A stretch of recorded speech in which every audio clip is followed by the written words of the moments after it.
अस्सलाम वालेकुम खैर मकदम छुते सान यथ यूट्यूब चैनल मज यथ नाव छु मोम किचन सिकल आज करो अस तोय सत अख मजेदार रेसिपी शेयर यमुक जन नाव छु कट बकवच तो मशरूम युमन कट बकवचन तो मशरूमन लागो मशरूम तो यम बकवच रन्नी छु वारिया ज़्यादा सहल तो आसान ये बनाने खतर छ अस के मशरूम तो बे बकवच अन मच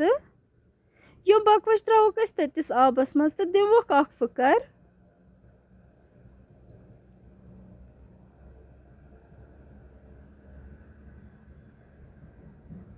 यमन बकवचन असल पट फुकर लगित त्रो तेलस मज गंड यम गंड तलोक असल पठन गंडन तलन लगती त्रो अत मज बकवच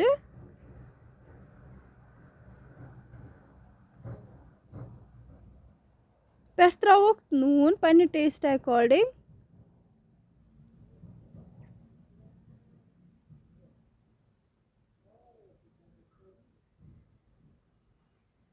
करवोक मिक्स तो दिवोक तीतिस टाइमस तलन यीतिस कालस नम थोड़ा क्रिस्पी गछन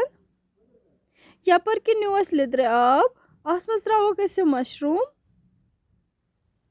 यमन मशरूमन तस फुकर दिन असल पठन यमन बकवजन तो लोग तलन उमन मज त्रो बदियान चमच अख मशरूमन तस असल पट फुकर लजम यम छलोक तुरने आब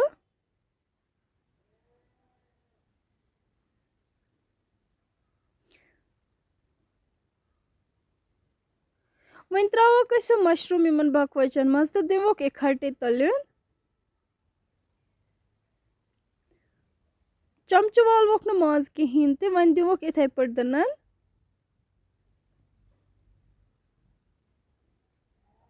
यो मशरूम तो बे बकवच असल पे फ्राई गसित करोक अत मज क्या मसाल ऐड बे त्रोस वजल मरचांगन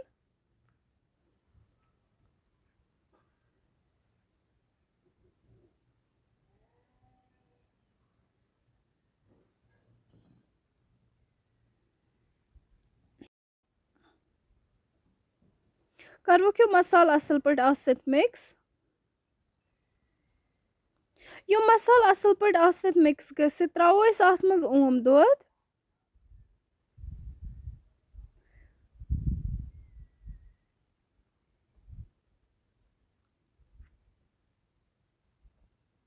ओम दो त्रित करोक तीतिस टाइमस वन कुक यीतिस टाइमस ना अथ रस रपित करो अत मज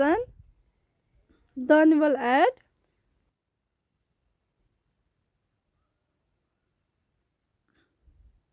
दानवल सत मुशुक नेरा असल अम मूजूब त्रो ज्यादा पहनत यह दानवल असल पे अत मज मिक्स कर वन त्रो अत मज होच मेथ बे त्रोस पुदना अख चमच थवस वन कहेस टाइमस ठांड अत सत गई सन अजिच मजेदार रेसिपी तैयार मे उम्मीद जे तुह सोन अजुक वीडियो पसंद तुह तह करजो पन्न घर मज ट्राई अस दीजो कमेंट बॉक्सन मज पन फीडबैक बे करजो सन channel like comment share subscribe अस्सलाम वालेकुम।